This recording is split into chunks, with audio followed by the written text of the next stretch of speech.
tous et à toutes. Si je n'ai pas pu vous saluer tout à l'heure, j'espère de pouvoir le faire. Alors, si vous avez une Bible, nous sommes à 1 Thessaloniciens chapitre 5. On verra les derniers versets du livre et du chapitre. Aujourd'hui, les versets 23 à 28. Alors, normalement, c'est à ce moment-là que je vous dis que normalement je prêche de la Bible de 50-21. Aujourd'hui, ça sera dans le Louis II pour deux petites raisons. C'est juste dans deux petits passages, je préférais commencer à exprimer et quand on arrive là, je vais expliquer un peu plus sur ça. Mais donc, si ça vous aidera... Ou pas. Si ça vous aidera, on sera dans la version Louis II, si vous avez ça dans vos téléphones. Sinon, toutes les paroles seront sur l'écran. Voilà. Donc, enfin. Alors, est-ce qu'il vaut mieux que je coupe? Non, c'est bon. Ok. Enfin, nous arrivons au... je recommence. Donc, on est dans cette série « Ayez confiance ». Et confiance, donc c'est une série basée, on va verset par verset, dans les deux livres que l'apôtre Paul a écrit à l'église de Thessalonique. Donc, il en a écrit deux. On arrive à la fin du premier épître. Et donc, la semaine prochaine, forcément, on va commencer la deuxième épître. Donc, ça s'appelle « Ayez confiance ». Pourquoi ? On a vu tout au début que Paul, avec Sylvain ou Silas et Timothée, ils ont commencé cette église et en très peu de temps, ils ont dû fuir. Il y avait trop d'épreuves, de persécutions même, et c'était dangereux pour eux de rester. Donc ils ont dû partir. Ils ont laissé une église naissante, mais remplie de jeunes chrétiens dans la foi. Et donc cette lettre était vraiment destinée à aider des gens avec des doutes, des gens qui avaient du mal à voir comment Dieu allait prendre soin d'eux, surtout dans la future. On voit beaucoup de choses, beaucoup de doutes, beaucoup de thèmes liés au futur dans ces deux livres. Et on a vu pas mal déjà sur le retour de Jésus-Christ. Donc ça c'est un thème très important dans cette série. Donc enfin, nous arrivons au dernier verset de 1 Thessaloniciens. Je vous avoue, parfois, il peut être compliqué, ça peut être un défi dans une prédication de couvrir la conclusion d'une épître. Pourquoi? Parce que souvent c'est Paul, mais ça peut être Pierre ou Jean, ils ont écrit des choses très profondes, très importantes. À la fin, ils essaient de résumer un peu et même dire « Salut ». J'espère qu'on va vous voir un jour bientôt. Dans une lettre, Paul a dit que quelqu'un amène le manteau que j'ai oublié. Donc il y a des choses un peu éparpillées. Et je vous ai dit ça la semaine dernière. Et donc, parfois, il est facile de rater quand même des choses importantes dans une conclusion. La semaine dernière, nous avons commencé la conclusion de Paul, où il avait commencé de résumer et finaliser ses derniers souhaits, ses derniers messages de sagesse à ce groupe de gens bien-aimés. Alors, si toute la conclusion de cet épître commence au verset 12 et se termine au verset 28, j'avais un grand défi devant moi pour bien partager et prêcher la fin du chapitre. Car ça fait énormément de versets. Je ne voulais pas vous faire une prédication 12 à 28. Pour moi, c'est difficile de survoler. J'aime pas trop de survoler des passages. Parce que souvent, on peut rater des richesses. Et je ne veux pas que vous ratiez des richesses dans des versets. Et donc, ce que j'ai fait la semaine dernière, j'ai coupé sa conclusion en deux selon le contexte des choses. Selon ce que Paul essayait de partager à la fin. J'ai coupé sa conclusion en deux, mais pas avec des tranches égales. La semaine dernière, nous avons couvert les versets 12 à 22, donc une grande tranche fromage, si vous voulez. Tandis qu'aujourd'hui, nous aurons que les versets 23 à 28. D'accord? Donc, ça fera toute la conclusion de Paul pour cette première épître. Aujourd'hui sera la fin. Avec l'inspiration du Saint-Esprit et avec son stylo dans sa main, Paul va achever, il complétera la tâche devant lui, d'écrire à cette Église naissante afin de les encourager de continuer, de grandir dans la grâce de Dieu. Ce n'était pas comme un dernier testament. Dans certaines écritures de Paul, nous pouvons constater une attitude différente, car il savait que la fin s'approchait. Mais n'oublions pas que dans ce cas, Paul voulait rentrer à Thessalonique et à cette église dans un avenir proche. Donc, cette conclusion ne sera pas comme un dernier testament. Il avait un plan, il voulait revenir et quand même compléter ce qu'il a commencé avec eux. Donc ça ne sera pas une conclusion comme on voit souvent dans ce qu'il écrit. Dans ce cas, sachant que Paul avait un projet de revenir, de rentrer à Thessalonique, que dire? Comment terminer une lettre importante à un groupe de gens bien-aimés?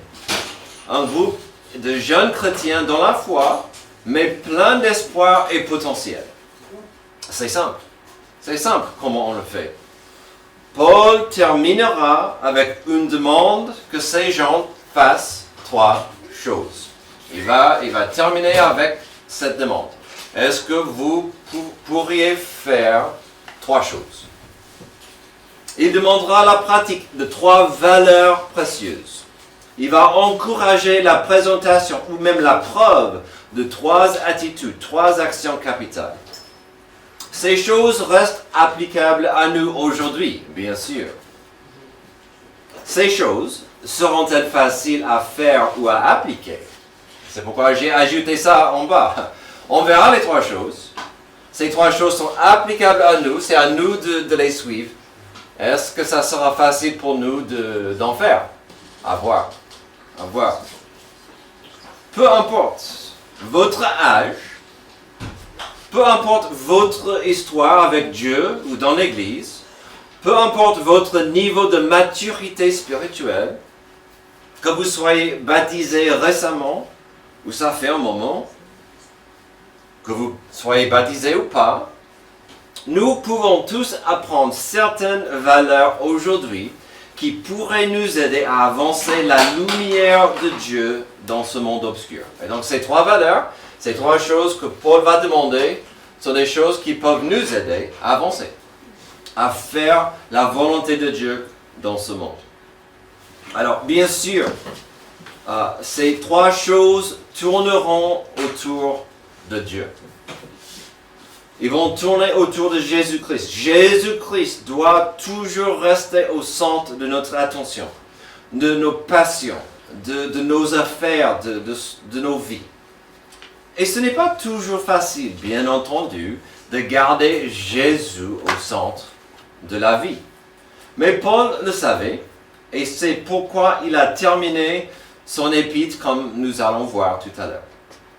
C'est-à-dire, avec nous en train de fixer notre attention sur Jésus-Christ, le Rédempteur.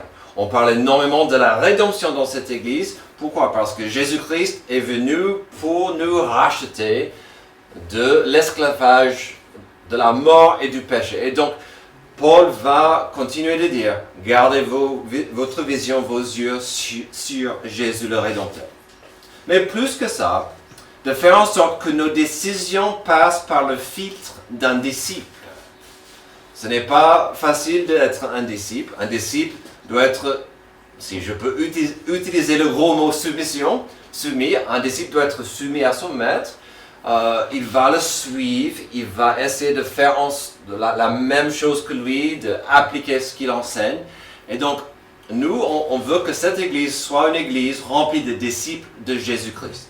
Amen. Et donc, ce n'est pas facile, ce que Paul va demander, mais on verra que c'est faisable. Alors, je ne peux pas voir dans vos cœurs. Peut-être c'est une bonne chose. J'aurais pas envie de voir dans vos cœurs. Vous n'auriez pas envie de voir dans le mien, bien entendu. Je ne peux pas dire si tout le monde ici soit un disciple de Jésus-Christ ou pas. Mais nous allons voir 3 choses qui peuvent nous aider à voir où nous en sommes. Si vous voulez de prendre sa température spirituelle. Est-ce que j'ai de la fièvre? Est-ce que je dois voir un médecin? Donc aujourd'hui, ces choses vont nous aider à prendre notre température. Donc la première chose sera ceci, que nous essayons notre mieux afin d'avoir dans nos vies une manifestation profonde de sa présence. Une manifestation profonde de la présence de Dieu. Verset 23, que le Dieu de paix vous sanctifie lui-même tout entier, et que tout votre être, l'esprit, l'âme et le corps, soit conservé irrépréhensible lors de l'avènement de notre Seigneur Jésus-Christ. C'est lui qui vous a appelé et fidèle, et c'est lui qui le fera. Amen. Alors, j'ai dit tout à l'heure, aujourd'hui on est dans la Louis II, parce qu'il y avait 2 petits passages où je préférais comment c'est exprimé. La première chose, c'est que le mot sanctification au milieu du verset 23, il dit que le Dieu de paix vous sanctifie. D'autres versions parlent de la sainteté. Il n'y a pas une différence énorme, ce n'est pas grave, ça ne changera pas grand-chose. Mais ici, on a beaucoup parlé de la sanctification récemment. La sanctification, c'est tout simplement la notion de devenir plus comme Jésus, de devenir saint. Amen. Et donc, c'est souvent pour nous, on parle du chemin de la sanctification. Il y a un chemin, c'est un processus. Ça n'arrive pas comme ça, malheureusement. Donc, puisqu'on parle beaucoup de la sanctification, on verra ça tout à l'heure. Mais, la notion, notre premier point, qu'il y ait une manifestation profonde de sa présence. Qu'il y ait une manifestation profonde de la présence de Dieu dans ma vie. Et pour en parler, Paul a utilisé un langage plutôt fort ici. Je ne sais pas si vous l'avez vu. Les mots comme totalité, entière, 100% viennent à l'esprit avec le langage dans sa première phrase. Il a dit que le Dieu de paix vous sanctifie lui-même tout entier et que tout. Et après, il va faire une liste. Donc, il parle de la totalité des choses. De donner 100%, c'est beaucoup. Mais, qu'est-ce qu'il dit? Que la présence de Christ soit évidente dans tout votre être. Eh bien, c'est pas facile ça. Voyons comment Paul a expliqué cette notion de la totalité de notre être. Il a commencé avec le mot esprit, que Dieu vous sanctifie tout entier. Commençons avec tout votre esprit. Le mot dans le grec vient de pneuma, donc peut-être vous comprendrez vos pneus, d'accord? Ça vient de pneuma. Dans le grec, la définition d'esprit, Alia, tu es prête? La définition d'esprit, c'est esprit. Wow. Ah. Mais aussi vent ou souffle. D'accord? Donc, esprit, vent ou souffle. Donc, il y a ici la souffle de vie. Mais il y a un niveau présent, spirituellement, qui est donné par Dieu. Toutes les créatures vivantes ont un souffle de vie. Mais ceci parle de cette souffle de vie qui pourrait nous lier avec Dieu. Donc, c'est vraiment, vraiment profond au niveau spirituel. Dans un contexte théologique, pneuma signifie souvent la force ou la présence immatérielle et vivifiante de Dieu. C'est un terme clé dans les discussions sur la vie spirituelle, la régénération et l'inspiration divine. Et donc, si vous voulez, avec le thème de 10 heures, c'est au moment du salut, la nouvelle naissance spirituelle, c'est ça qui prend vie. Il y a cet esprit qui est maintenant lié à Dieu. Passons vite au prochain mot pour qu'on puisse les comparer et voir des différences, car à première vue, ils sont pareils ou trop interchangeables. L'âme. Dans le grec, ça nous donne le mot psyché. Je ne sais pas si je l'ai bien dit. Ce mot aurait des racines ou des liens dans certains de nos mots modernes comme psychologie, psychose, etc., etc. C'est la psychologie, psychose, psychiatre. Voilà, merci.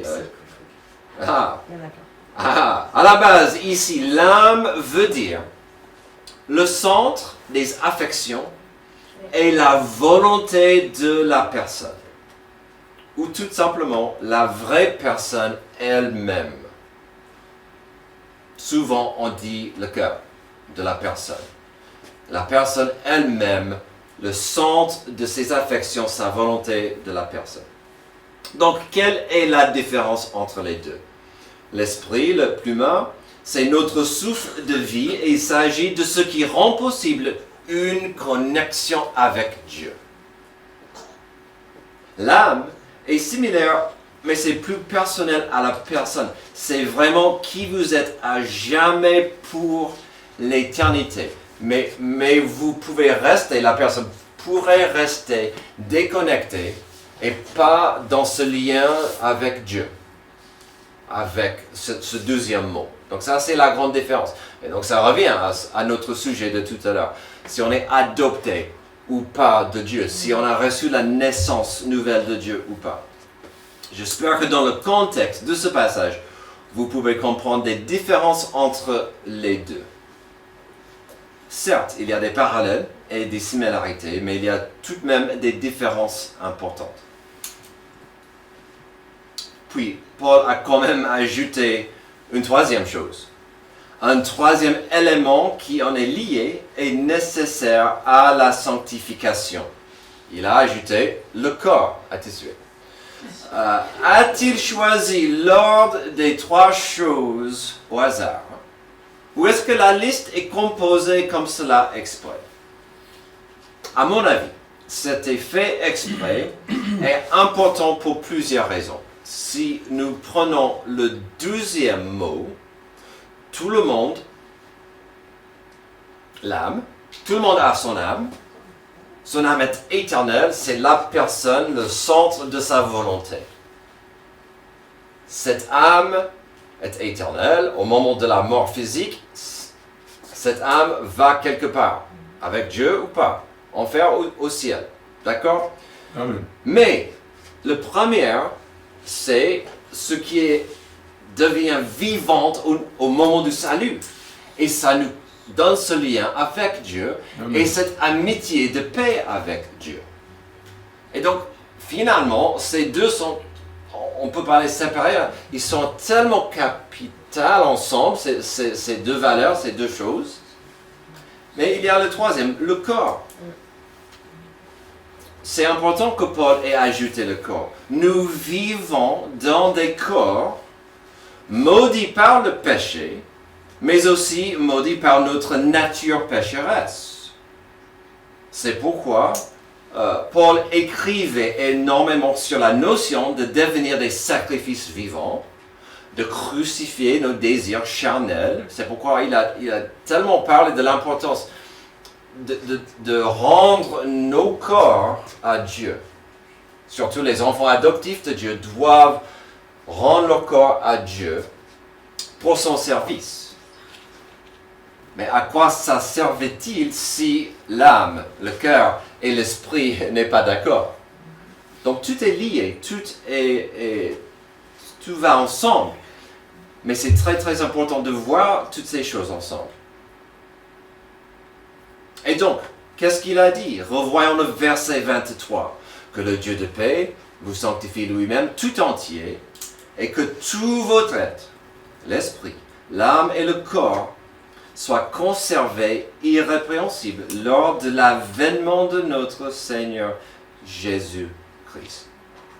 Il voulait que il voulait que vous soyez consacrés à Dieu 100%. Et pourquoi? Il revient encore à ce sujet tellement important que nous avons vu à la fin du chapitre 4 et le début du chapitre 5, c'est-à-dire le retour de Jésus-Christ. Il dit que vous soyez 100% consacrés à Dieu. Pourquoi? Que vous soyez irrépréhensibles lors de l'avènement de notre Seigneur Jésus-Christ. Jésus revient, et il revient pour vous. J'estime que ça serait une bonne chose que vous soyez prêts, que vous soyez consacrés, pas dans la honte, mais dans la joie que Jésus est là pour moi. Amen. On voit et je sais que j'en reviens souvent, mais quand on comprend Genèse 1 et 2, et le pourquoi de notre existence, c'était d'avoir notre âme et notre esprit et notre corps dans une relation de paix et d'harmonie avec Dieu et avec nous-mêmes, on comprend notre raison d'être. Genèse 3 arrive, le péché a détruit, a déchiré, a totalement ruiné tout ça. C'est pourquoi il nous faut un rédempteur. C'est pourquoi on voit l'importance d'être consacré à Dieu, pour que nous soyons dans la paix avec lui. Avant de terminer notre premier point, permettez-moi de vous rappeler d'un passage important, quelques versets primordiaux qui en sont liés à notre passage. À mon avis, pas mal de vous ont déjà pensé à notre poteau de l'amour au carré, une des valeurs capitales de notre Église, qui vient de Matthieu 22. Voilà, ça c'est notre but. Le but de notre Église, comme j'ai dit tout à l'heure, d'être des disciples de Jésus. Donc, notre but c'est de faire et de former des disciples de Jésus. On est tous dans cette Église sur ce chemin. Je dois être formé moi, chaque jour. Mais aussi, je dois m'intéresser à former d'autres personnes, à me joindre, de devenir un disciple. Comment ça se fait? Pour nous, c'est avec ces trois poteaux.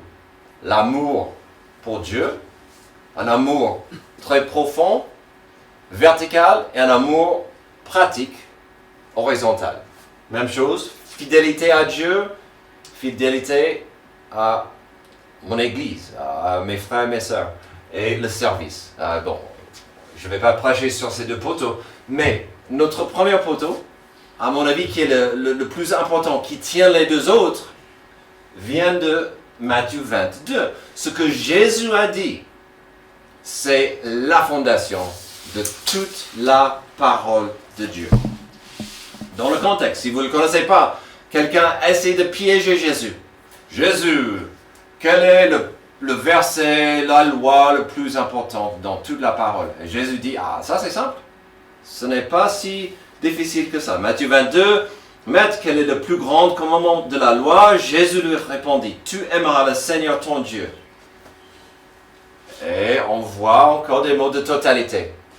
De tout ton cœur, de toute ton âme et de toute ta pensée. C'est le premier et le plus grand commandement. Voici le second, qui lui est semblable. Tu aimeras ton prochain comme toi-même. C'est simple à dire. J'avoue, pas toujours simple à pratiquer.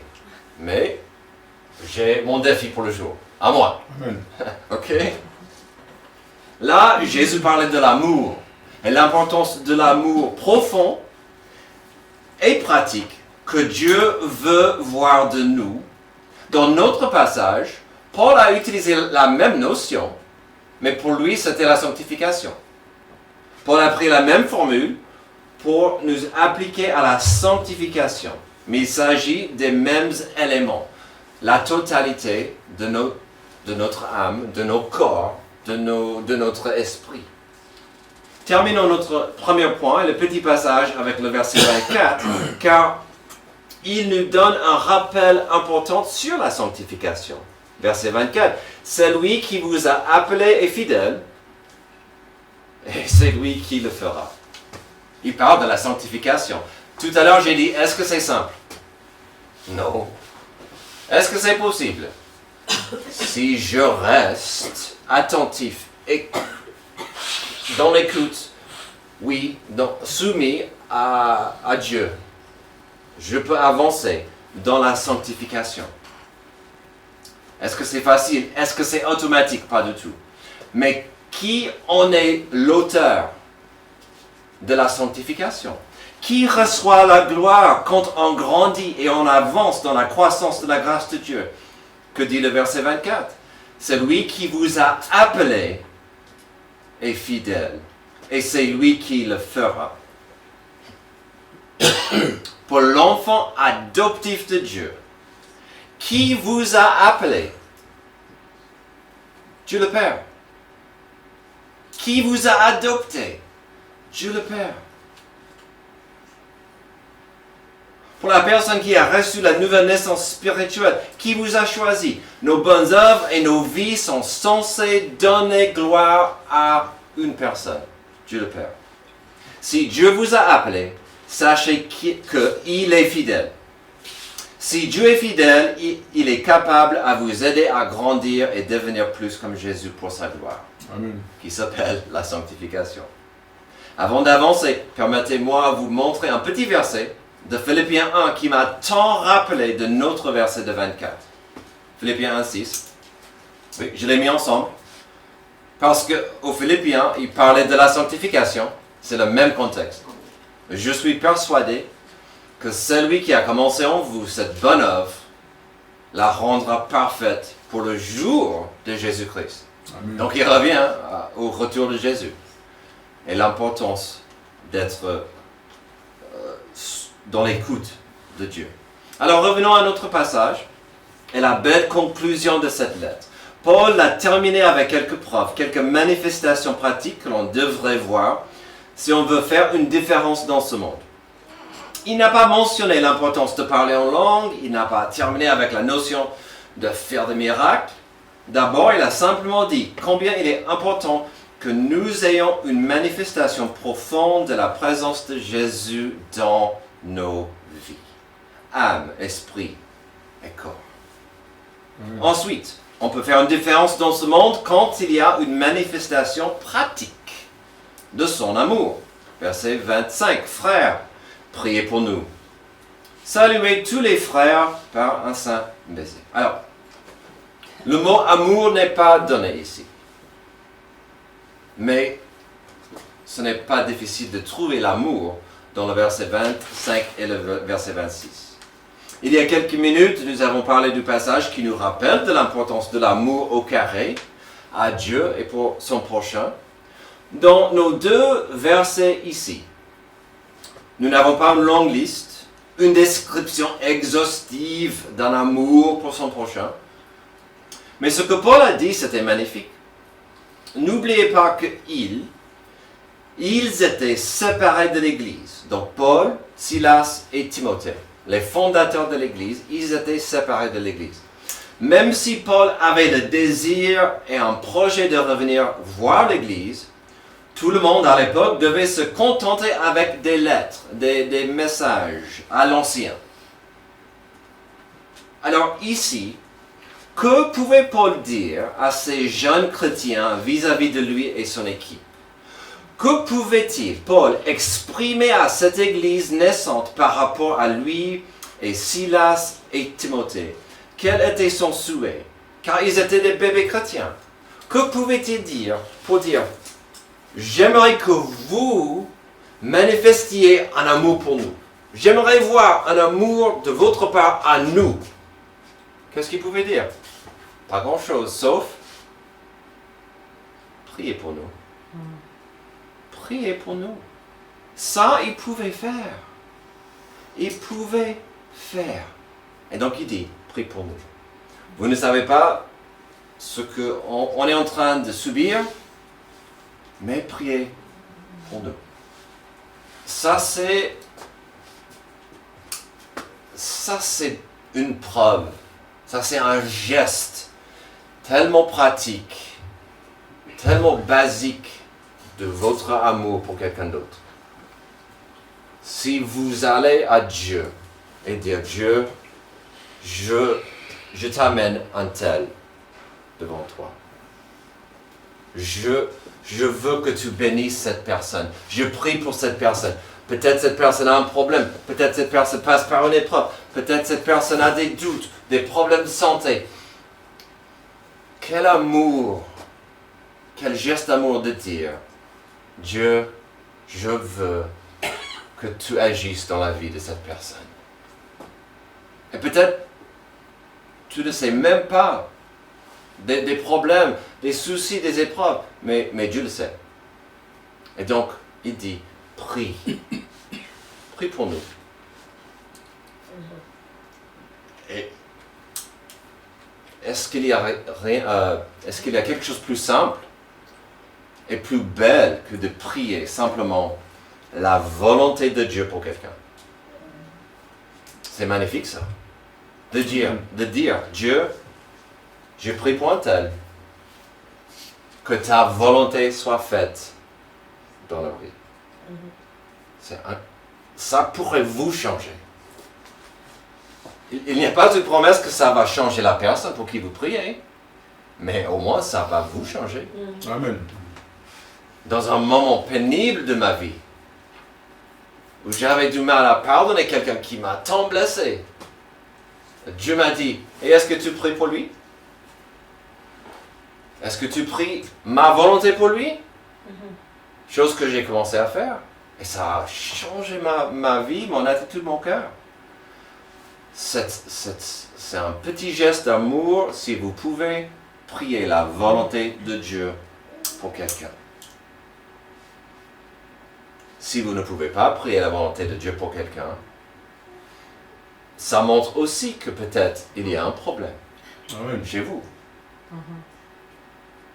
Ensuite, Paul a suggéré une astuce pour que l'amour fraternel dans l'Église agrandisse.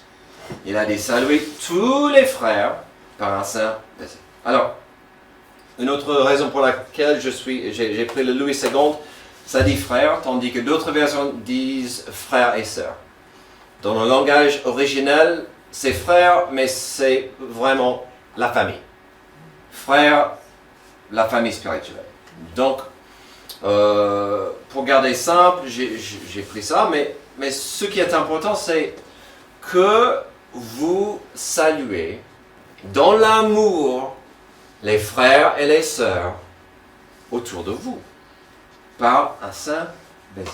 Alors, pourquoi ceci est important et pourquoi je veux en parler? D'abord, commençons avec la première phrase, saluez tous les frères. Il y a pas mal de niveaux ici. Déjà, la notion frère, c'est homme ou femme. D'accord? Donc, Paul voulait que cet amour, cette fraternité touche les hommes et les femmes. Tout le monde avait droit à cette salutation, à cet amour, peu importe leur niveau dans la société. N'oubliez pas, à l'époque, il y avait des esclaves. Il y avait des riches, il y avait la moyenne classe, il y avait même des esclaves dans des églises. Ici, on voit un petit rappel. Tout le monde est égaux au pied de la croix dans l'église. Vous avez tous droit à cet amour. Les riches, les pauvres, les hommes, les femmes. Aussi tous impliqués, à mon avis, des frères et des sœurs en Christ en dehors de l'église locale. Il y avait ceux qui étaient là dans l'église. Il y avait d'autres gens dans la ville ou dans les villes à côté. Il dit, ayez cet amour, partagez cet amour les uns avec les autres. Qu'il y ait ce lien d'amour.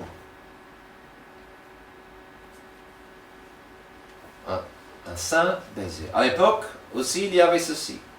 Il y avait certains groupes de gens qui pratiquaient ce qu'on appellerait aujourd'hui le bisou. Et même en France, le bisou est différent par rapport à la région. Dans les environs, certaines parties du sud, au moins 4. J'ai vu parfois 3, mais souvent c'est 4. Et si vous êtes de Paris, vous descendez. On attend les 2 autres. Les 2 sont pas suffisants, ils vont le dire. Hein, où sont les 2 autres? Donc, c'était plus ou moins le visu. Ok, soyons clairs. D'accord?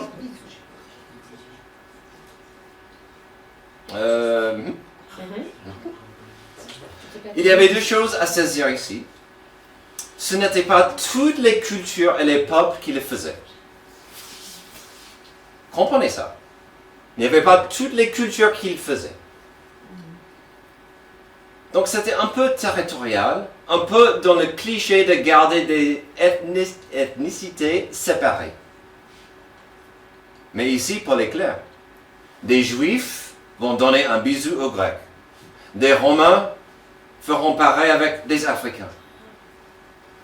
Et n'oublions pas que dans des villes comme Thessalonique, il y avait des gens de chaque nation et de multiples cultures. Et dans la culture de l'époque, tout le monde n'était pas égal dans ce monde-là. Et donc, il dit, vous allez vous comporter comme des frères et des sœurs avec un bisou saint. L'autre chose merveilleuse sur ce verset, c'est le mot saint. Paul est en train de dire que malgré vos langues différentes, malgré vos cultures diverses, malgré vos arrière-plans multiples, un simple geste d'affection peut devenir un geste saint. Un simple geste de salutation peut devenir consacré à l'amour fraternel. Un simple geste de civilité, comme un bisou, peut devenir un geste, si j'ose le dire, un geste sanctifié. Ce n'est pas juste un « coucou, comment ça va ?» mais une salutation d'amour, parce qu'on est frères et sœurs. Et n'oublions pas, un simple bisou peut se faire quasiment n'importe où, avec n'importe qui, n'importe quand. On peut le faire même avec 0 émotion. Vous l'avez fait, vous l'avez vu. 0 admiration ou même 0 affection pour la personne. Et c'est pas grave, surtout si on ne se connaît pas. Mais malheureusement, ça peut se faire entre frères et sœurs. Un bisou, foi, avec 0 affection, avec aucun amour.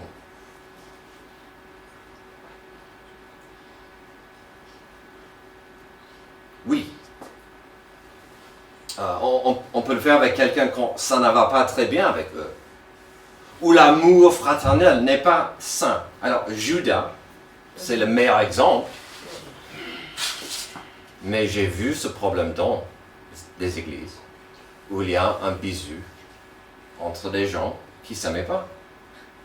Ici, Paul est en train de dire que ceci peut devenir un geste pur et dédié à l'amour au carré.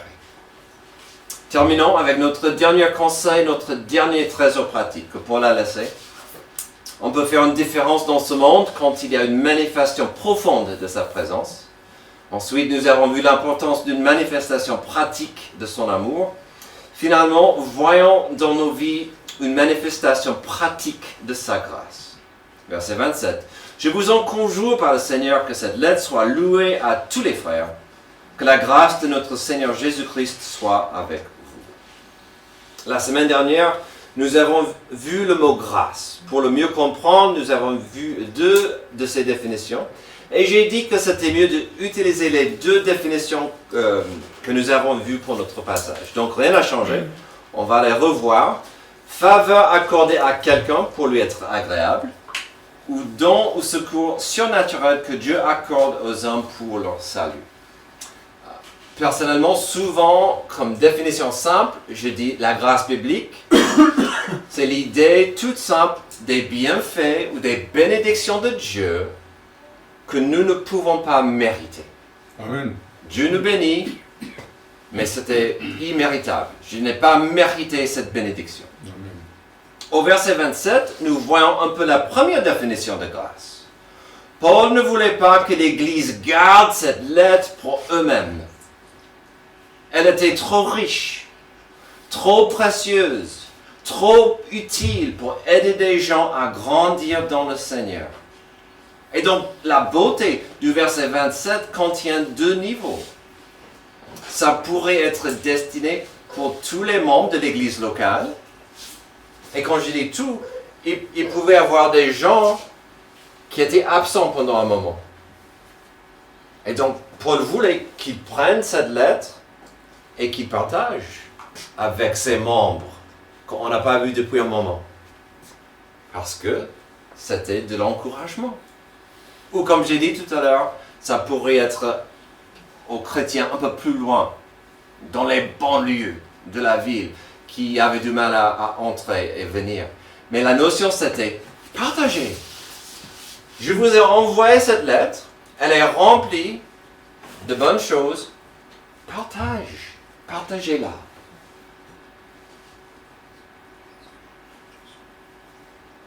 Le deuxième niveau de ce verset, c'est que ça soit partagé avec d'autres croyants, d'autres églises dans la région.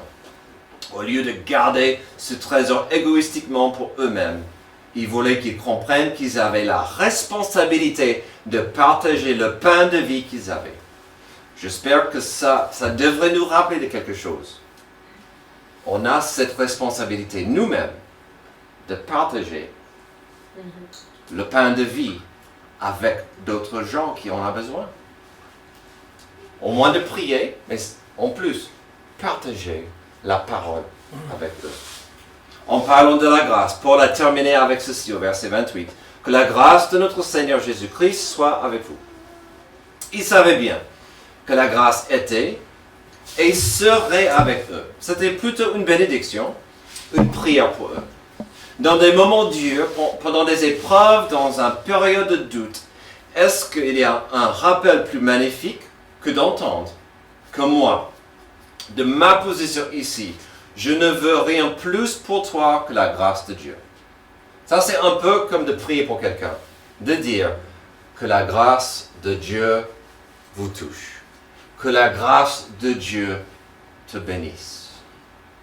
C'est magnifique. Quel amour. Pour terminer sa lettre, pour terminer sa grande épître, remplie de sagesse, d'enseignement et d'encouragement, il est intéressant de voir que Paul a quand même fait un rappel à ces gens. Qu'ils avaient des responsabilités s'ils voulaient grandir et arriver à glorifier leur Sauveur. Il voulait qu'il y ait de l'évidence, même la preuve de la présence de l'amour, la présence de Dieu, l'amour de Dieu et la grâce de Dieu dans leur vie. Je vais terminer avec cette prédication avec notre fraisier. Je sais que j'en parle souvent, mais il m'a enseigné tellement de choses au fil des années que nous l'avons. Et nous l'avons depuis 14 ans maintenant. Si chaque été on veut des bonnes et des belles fraises, il doit y avoir la présence du jardinier pour toute la plante. Il faut que la personne soit là pour prendre soin, d'être présent, de chasser les bêtes, les bestioles, d'enlever des mauvaises herbes. On ne peut pas juste rester loin de la plante. Il faut la présence de la personne. Ensuite, vous allez me dire, oui, mais tu as parlé de l'amour. Est-ce que tu montres de l'amour pour ton fraisier? Au moins, alors, si un jour je vois ma femme en train de chanter un chant d'amour au fraisier ou moi de la poésie, il y aura un problème. Mais pour en profiter, pour prendre soin, il faut en prendre soin. Et quand on prend soin de quelque chose, ça c'est un signe d'affection, d'amour. Et j'aime les fraises. Au moins, il y a une tendresse et une compréhension de fournir les besoins de la plante. C'est pourquoi j'ai montré cette photo d'hier. Ça, c'est le fraisier. Et ça, c'est un grand besoin pour cette plante, maintenant, d'être protégée dans cette période. De la grâce, l'amour, la présence, l'amour et la grâce. Des bienfaits qu'une simple plante ne mérite pas. Cette plante ne mérite pas le bienfait qu'elle reçoit. C'est vrai. Mais pourquoi on le fait? Pour l'accomplissement correct de la raison d'être du fraisier, de porter du fruit. Nous existons, et la Bible en est claire, afin de porter du fruit pour notre Rédempteur. C'est notre raison d'être. Porter du fruit, glorifier notre Créateur, notre Rédempteur. Fermez les yeux. Avant que je prie, j'aurai juste une simple question à vous poser. Fermez les yeux, baissez les têtes. Nous avons vu quelques évidences, quelques preuves pour prendre la température spirituelle. Posez-vous la question. Où est-ce que je suis dans ma vie avec la grâce, la présence, l'amour? Est-ce que je laisse Dieu travailler dans mon cœur? Prions. Merci Dieu pour ce passage, pour comment Paul l'a terminé. Aide-nous à comprendre l'importance de ces trois choses que nous avons vues et l'importance de les appliquer dans nos vies. Aide-nous à agir au besoin. C'est dans le nom de Jésus que j'ai prié. Amen. Levez-vous.